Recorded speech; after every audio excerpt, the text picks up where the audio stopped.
Boa noite.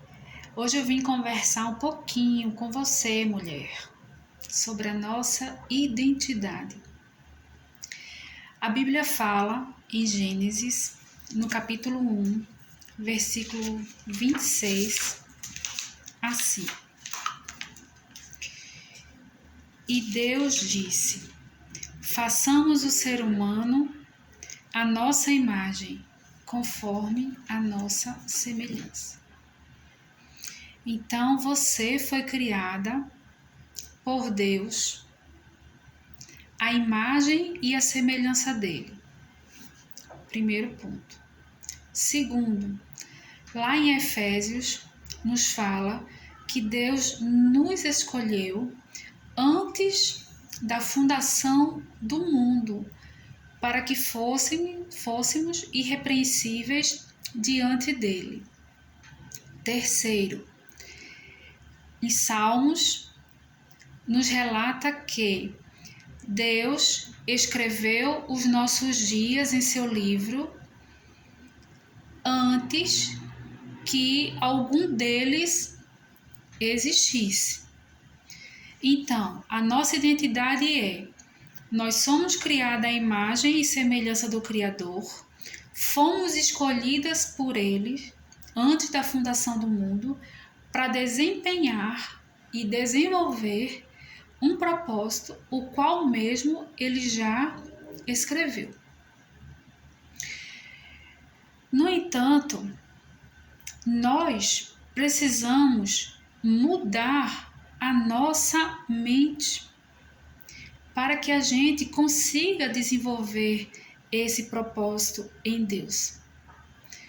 Porque quando aceitamos a Jesus como nosso Salvador, espiritualmente nós nascemos de novo. Só que no decorrer da nossa existência, recebemos muitas influências. A primeira, no nosso âmbito familiar, através dos nossos pais, dos nossos familiares.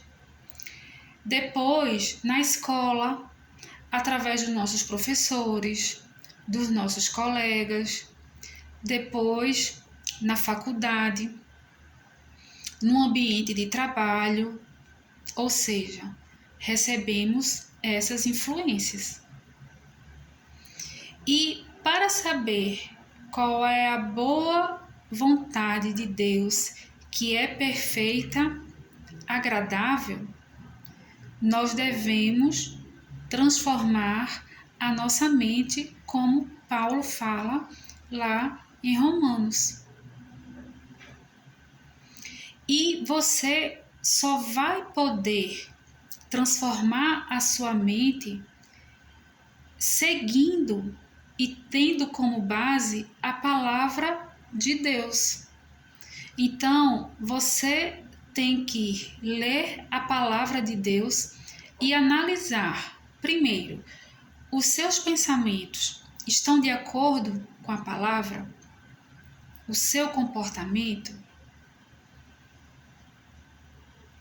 E as palavras que saem da sua boca? São palavras que geram frutos? São palavras de bem? Ou são palavras contrárias à palavra de Deus? Porque o seu propósito você só vai saber em Deus, porque foi Ele que escreveu. Mas para isso, você precisa ler a palavra, buscar a Deus em oração. E o Espírito Santo, ele vai ajudar você nessa caminhada, porque afinal, ele é o nosso ajudador, ele é o nosso consolador. E ele está conosco todos os dias. Então, em Deus, você tem que buscar o verdadeiro propósito para o qual você foi chamada.